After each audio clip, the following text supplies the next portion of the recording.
नमस्कार दोस्तों, मैं हूं आपका अपना दोस्त दीपक। एक बार फिर से उपस्थित हैं एक नए विषय की चर्चा को लेकर। आज का हमारा विषय है ब्रह्मांड।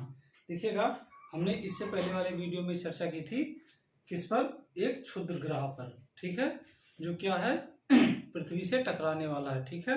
तो उसके मामले में हमने बताया था, ठीक है, वो एस्ट्रॉयड जो है उसकी अभी हाल ही में खगोल शास्त्रियों ने क्या की है, खोज की है।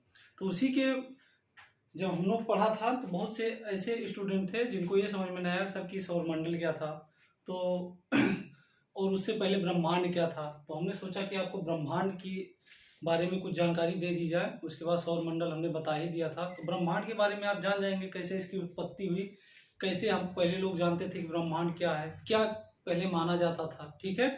तो एक बाई एक हम चर्चा कर लेते हैं। देखिएगा, बहुत समय तक तो लोगों को यही विश्वास था, जैसे कथाओं में, पुरातन कथाओं में या धार्मिक चीजों में बताया जाता है कि जो सर्व चीजें इस अंतरिक्ष में है, यानी कि इस पृथ्वी को लेकर, सूर्य को लेकर जो अन्य ग्रह थे, यानी जहां तक जो चीज हमें प्रत्यक्ष या अप्रत्यक्ष रूप से दिखाई देती थी या जहां तक हम महसूस करते थे, उसको हम क्या मानते थे, ब्रह्मांड, ठीक है। यहीं तक हमारी सोच थी। तो ये बहुत समय तक चलती आ रही थी धार्मिक मान्यताओं के अनुसार, यानी कि संपूर्ण जगत को जो है क्या माना जाता था, ब्रह्मांड माना जाता था। उसके बाद क्या हुआ, 140 ईस्वी में टालमी ने, ठीक है, 140 ईस्वी में टालमी ने इस ब्रह्मांड पर एक गहन अध्ययन किया और उसने एक जियोसेंट्रिक अवधारणा प्रस्तुत की। कौन सी अवधारणा, जियोसेंट्रिक अवधारणा। इस अवधारणा के अनुसार उसने बताया, यानी टालमी ने बताया कि ये जो पृथ्वी हमारी है वो इस ब्रह्मांड के केंद्र में है और सूर्य सहित जो अन्य ग्रह तथा उपग्रह हैं वह इस पृथ्वी का क्या करते हैं, चक्कर लगाते हैं, ठीक है। ये मान्यता काफी दिनों तक बनी रही।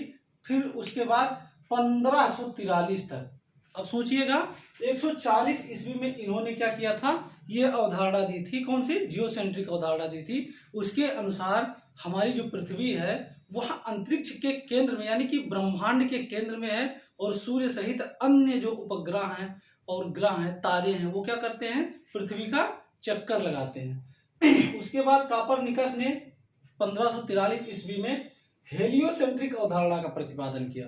हेलियोसेंट्रिक अवधारणा में क्या था, उसने जो पहले की स्थिति थी उसको बदल दिया। पहले की स्थिति में क्या था कि पृथ्वी को क्या माना गया था, इस ब्रह्मांड के केंद्र में माना गया था। फिर क्या किया इसने, हेलियोसेंट्रिक अवधारणा में टालमी ने कापरनिकस ने बताया कि पृथ्वी नहीं, सूर्य क्या है, ब्रह्मांड के केंद्र में है और सूर्य के साथ साथ जो अन्य ग्रह और उपग्रह हैं पृथ्वी सहित, वो सूर्य की क्या कर रहे हैं, परिक्रमा कर रहे हैं, यानी कि चक्कर लगा रहे हैं। देखिएगा, यह अवधारणा भी कुछ दिन तक बनी रही और इसी के बाद क्या हुआ, धीरे धीरे धीरे धीरे, यानी कि जो हमारे ब्रह्मांड है उसके विषय में लोगों की जागरूकता बढ़ती गई, उस पर रिसर्च स्टार्ट हो गए, अध्ययन स्टार्ट हो गए। तो उसी के विषय में थोड़ी बहुत जानकारी मिली। कब, 1805 ईस्वी में।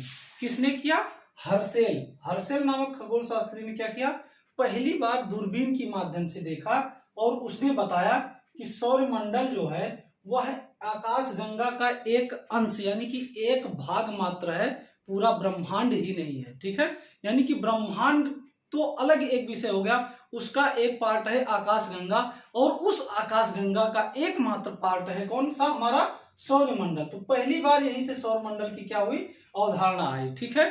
फिर क्या होता है, 1925 में हब्बल ने ब्रह्मांड का व्यास जो है कहा कि 250 करोड़ वर्ष है। जिस ब्रह्मांड की हम बात कर रहे हैं, जिस पे हम चर्चा कर रहे हैं, उसको इसने माना कि इसका व्यास जो है, व्यास का मतलब क्या समझते हैं, मान लीजिए ये कोई वृत्त है, वृत्त का जो केंद्र होता है, मान लीजिए केंद्र यानी बीचों बीच का बिंदु, ठीक है, उससे किसी भी दिशा में मिलाते हुए अगर हम एक रेखा, सरल रेखा खींच दे तो इसको क्या कहते हैं, त्रिज्या कहते हैं। और इसी त्रिज्या का दो हिस्सा, यानी कि दुगुना अगर यहां तक हम मिला दें तो इसी को व्यास कहते हैं, यहां से यहां तक। यानी कि जो हमारा ब्रह्मांड है उसका जो व्यास है वो कितना है, किसने बताया, हब्बल ने बताया, 250 करोड़ वर्ष, करोड़ प्रकाश वर्ष, यहाँ पर प्रकाश वर्ष उसने बताया। अब ध्यान दीजिएगा, एक प्रकाश वर्ष में, यानी कि प्रकाश वर्ष की जो माप होती है वो किसकी है, तो आप देखिएगा एक सेकंड में प्रकाश की गति जो है वो 3 लाख किलोमीटर है। कितना है? 3 लाख किलोमीटर। अब सोचिएगा 3 लाख, ठीक है, गुणे, यानी ये एक सेकंड में चल रहा है तो 1 मिनट में कितना चलेगा? 60। अब फिर 1 मिनट में 60 सेकंड हो गए। अब 1 घंटे में कितने मिनट होते हैं? फिर 60। अब ये हो गया कितना? 1 घंटे का। अब फिर 1 दिन में कितने घंटे होते हैं? 24। और 1 वर्ष में कितने दिन होते हैं? गुणे 365, यानी कि एक प्रकाश वर्ष में इतना दूरी होती है। 3 लाख गुणे 60 गुणे 60 गुणे 24 गुणे 365, यानी प्रकाश द्वारा एक वर्ष में चली गई दूरी को ही क्या कहा जाता है? प्रकाश वर्ष कहा जाता है। आप इससे अंदाजा लगा सकते हैं कि प्रकाश की जो गति है वह 1 सेकंड में 3 लाख किलोमीटर, यानी कि घड़ी का जो हम सेकंड देखते हैं ना कि 1 सेकंड हुआ, उतने ही समय मात्र में प्रकाश 3 लाख किलोमीटर की दूरी तय कर लेता है। अब सोचिएगा कि 1 साल में जितनी दूरी प्रकाश तय करेगा उस गति से उसको एक प्रकाश वर्ष कहा जाता है। और ये जो हमारे क्या है ब्रह्मांड है उसको किसने बताया था? हब्बल ने।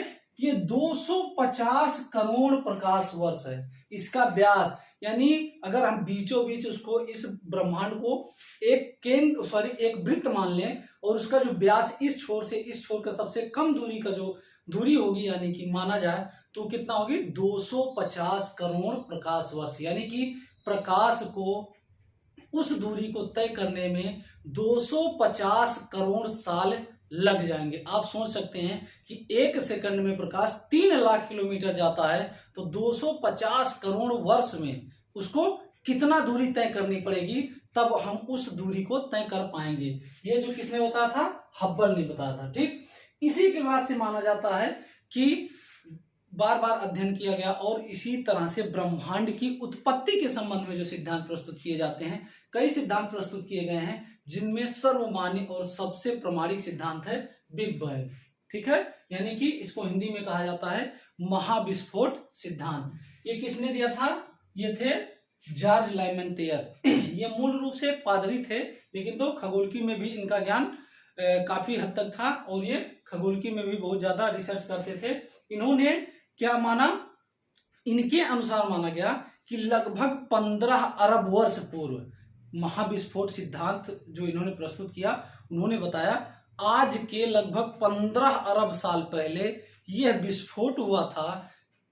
यानी कि जो ब्रह्मांड था वो क्या था? एक बिंदु पर था, यानी कि बहुत छोटी दूरी में अगर देखा जाए तो एक बिंदु मात्र पर था। ठीक है, इसमें क्या था? गुरुत्वाकर्षण इतना ज्यादा था, इसका द्रव्यमान इतना अधिक था कि इतनी ही जगह पे सारी चीजें इकट्ठा हो गई थी। फिर क्या हुआ? उसमें गुरुत्वाकर्षण बहुत ज्यादा अधिक होने के कारण पदार्थों में घर्षण हुआ और फिर क्या हो गया? इतनी अत्यधिक ऊर्जा उसमें बन गई कि क्या हो गया? विस्फोट हो गया।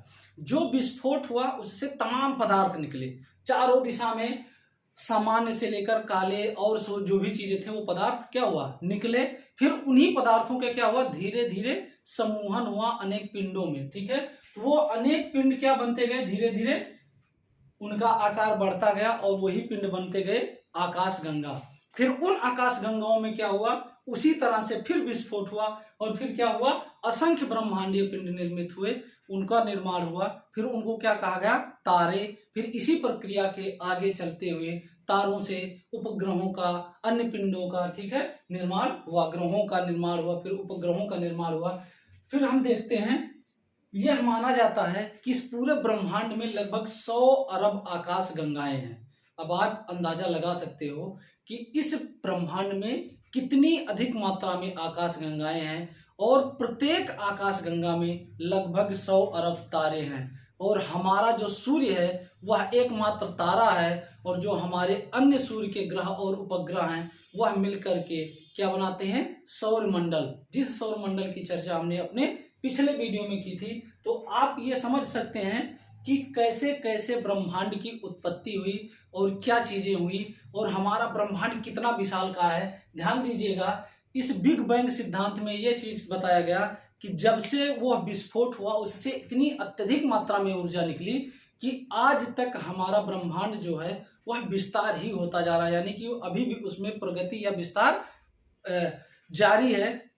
अब एनसीईआरटी की बुक पढ़ेंगे तो उसमें दिया गया है 11th में, और जब पढ़ेंगे तो उसमें एक गुब्बारे का एग्जाम्पल दिया गया है कि गुब्बारे में कुछ चिन्ह लगा दीजिए और उसमें हवा भरिए आप, तो क्या होता है, फैलता जाता है, यानी बढ़ता, उसका आकार बढ़ता जाता है। हालांकि वो अल्प मात्रा में, यानी कि आधा ही सही है, आधा गलत है, क्योंकि ब्रह्मांड के बीच की जो दूरी है वो बढ़ रही है, यानी आकाश गंगाओं के जो बीच की दूरियां हैं वो आपस में बढ़ रही हैं। आकाश गंगाओं में विस्तार नहीं हो रहा है, उनके मध्य होने वाली दूरियों में जो उनके मध्य दूरी है वो बढ़ रही है। मान लीजिए ये दो आकाश गंगाएं हैं, यहाँ पर स्थित हैं, तो इनके आकार में नहीं वृद्धि हो रही, यानी कि ये जो दो आकाश गंगाएं, एक मार्कर का एग्जांपल ले लें तो ये तो इतना ही बड़ी है, लेकिन इनके जो मध्य दूरी है वो धीरे धीरे बढ़ता जा रहा है। और इस ब्रह्मांड में हमने बताया लगभग 100 अरब आकाश गंगाएं हैं और उन सब की मध्य दूरियां बढ़ रही हैं। तो आप इससे अंदाजा लगा सकते हैं कि अभी भी ब्रह्मांड में क्या हो रहा है, विस्तार ही हो रहा है। ठीक, अब ये आप इससे अंदाजा लगा सकते हैं कि इस ब्रह्मांड में 100 अरब आकाश गंगाएं, प्रत्येक आकाश गंगाओं में लगभग 100 अरब क्या है, तारे। और जैसे हमने बताया कि हमारा सूर्य भी क्या है, एक तारा, और उस तारे के क्या है, तमाम ग्रह और उपग्रह। हमने उल्कापिंड की भी बात की थी, हमने क्षुद्र ग्रहों की भी बात की थी। ठीक है, तो उसी तरह से तमाम आकाश गंगाएं, फिर उन आकाश गंगाओं के तमाम तारे, फिर उन तारों के तमाम सौर मंडल हो गए। ठीक है, हर तारों को सूर्य कहा जाता है ऐसा मायने नहीं है। तारे और ग्रह में ये विशेष अंतर होता है कि तारे अपने स्वयं के प्रकाश से प्रकाशित होते हैं, जबकि ग्रह और उपग्रह नहीं, वो तारों से ही क्या करते हैं, प्रकाश पाते हैं। जैसे हमारा सौर मंडल है तो सूर्य क्या है, सबसे ज्यादा क्या करता है, प्रकाश देता है, यानी कि संपूर्ण इस हमारे सौर मंडल के ऊर्जा का स्रोत माना जाए, प्रकाश का स्रोत माना जाए तो क्या है, सूर्य है। सूर्य का भी निर्माण इसी तरह से हुआ, और क्या हुआ, वही चीजें थी कि उनके नाभिक में क्या था, हाइड्रोजन था। हाइड्रोजन के संलयन से क्या बना, हीलियम बना। फिर हीलियम का क्या हुआ, अन्य भारी पदार्थों में, जैसे हीलियम का लोहे में जब वो संलयन धीरे धीरे और बढ़ता गया तो अन्य ठोस पदार्थों में और भारी पदार्थों में निर्मित हो गए, जैसे लोहा हो गया, इन सब में हुआ। फिर क्या हुआ, एक बार विस्फोट हुआ, तो इसी तरह से होता गया। अब देखिएगा, जिस आकाश गंगा पे हम रहते हैं, यानी कि जिस आकाश गंगा का भाग हमारा क्या है, सूर्य है, हमारा सौरमंडल है, उसका नाम क्या है, मंदाकिनी है। ठीक है, क्या नाम है, मंदाकिनी। यानी कि हम जिस जिस आकाश गंगा के निवासी हैं उसका नाम मंदाकिनी है। और इसके सबसे नजदीक की जो पड़ोसी मंदाकिनी है उसका नाम है एंड्रोमेडा। ठीक है, एंड्रोमेडा। और कितनी दूर है, 2.2 मिलियन प्रकाश वर्ष दूर है, किससे, हमारी आकाश गंगा से। ये जो इसकी पड़ोसी आकाश गंगा है 2.2 मिलियन प्रकाश वर्ष दूर है। अब आप समझ सकते हैं कि इन दोनों आकाश गंगाओं के बीच में कितनी ज्यादा दूरी है, तो सभी आकाश गंगाओं में कितनी ज्यादा अधिक दूरी होगी, और वो कितने ढेर सारे क्षेत्र में, यानी कि इस ब्रह्मांड में कहां तक फैली होंगी। ठीक, फिर हम देखते हैं जो हमारा सौर मंडल है, यानी कि हमारा जो सूर्य है, उसके सबसे जो नजदीक का तारा है उसका नाम प्रॉक्सिमा सेंचुरी है।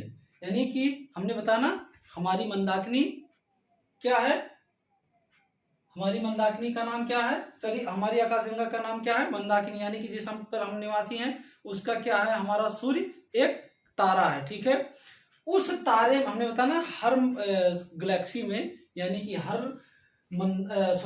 आकाशगंगा में कम से कम 100 अरब तारे हैं, तो उसी में से एक तारा हमारा है। ठीक है, सूर्य। ठीक, और उसके पड़ोसी जो सबसे नजदीक का पड़ोसी तारा है उसका नाम है प्रॉक्सिमा सेंचुरी, और वो भी हमारे सूर्य से 4.3 प्रकाश वर्ष दूर है। अब आप सोच सकते हैं कि हमने बताया था प्रकाश की गति कितनी है, लगभग 3 लाख किलोमीटर प्रति सेकंड। ठीक है, तो उम्मीद है आप ये जाने होंगे कि ब्रह्मांड क्या है, इसकी उत्पत्ति कैसे हुई।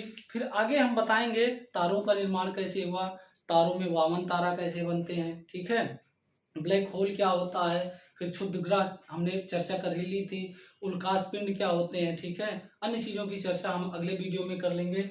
और सौर मंडल और ब्रह्मांड की जो उत्पत्ति के अन्य सिद्धांत है उसके बारे में हम चर्चा कर लेंगे, और बिग बैंग के गहन अध्ययन हम अगले वीडियो में कर लेंगे। इसको एक बार दोबारा रिपीट करके देखिएगा, उम्मीद है आपको अच्छी तरह से समझ में आएगा। जो चीज़ न समझ में आएंगी जरूर कमेंट करिएगा, फिर कोशिश करेंगे उसको एक नए वीडियो में लाकर वो चीज़ ऐड करके आपको अच्छे से समझाया जाए। तब तक के लिए पढ़ते रहिए, बढ़ते रहिए। नमस्कार, जय हिंद।